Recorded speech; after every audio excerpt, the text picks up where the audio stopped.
அனைவருக்கும் வணக்கம். நான் பிரபாகர் ஜோதிடர். ஓம் சிவாய நமக. சிவசக்தி திருச்சிற்றம்பலம்.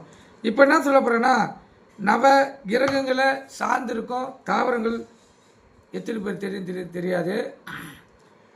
அந்த அடிப்படையில் அது கருத்தை சொல்கிறேன், கருத்து கொண்டு பயன்பெறுங்க. இப்போ சூரியனுக்கு சாரமுள்ள உயர்ந்த மரங்கள் சூரிய பகவான். அதே போல் சுக்கிரனுக்கும் சந்திரனுக்கும் கொடிய புதர்கள்.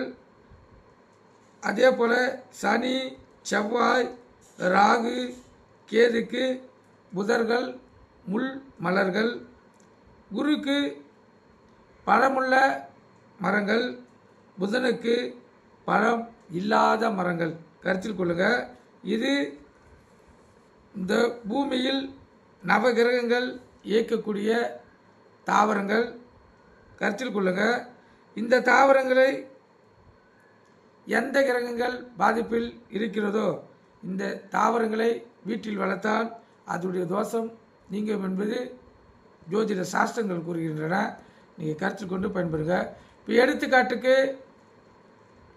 இப்போ திருவோண நட்சத்திரத்தில் பிறந்திருந்தால் அவங்க எருக்கஞ்செடியை வளர்க்கணும். எருக்கஞ்செடியை வீட்டில் வளர்த்தாலும் சரி, இல்லை வாசப்பட்டி வெளியில் வளர்த்தாலும் சரி, அவங்களுக்கு அபூர்வமான பலன்கள் ஏற்படும். இது எடுத்துக்காட்டுக்கு ஒரு நட்சத்திரத்துக்கும் ஒரு மரங்கள் இருக்குது, செடிகள் இருக்குது. இந்த திருவோண நட்சத்திரத்துக்கு மிக எளிய செடி தான். இந்த செடியை வீட்டுக்குள்ளே வளர்த்தாலும் சரி, வெளியில் வளர்த்தாலும் சரி, அவங்களுடைய வாழ்க்கை பயணம் கண்டிப்பாக மாறும். அற்புத பலனை அவங்களால் பெற முடியும்.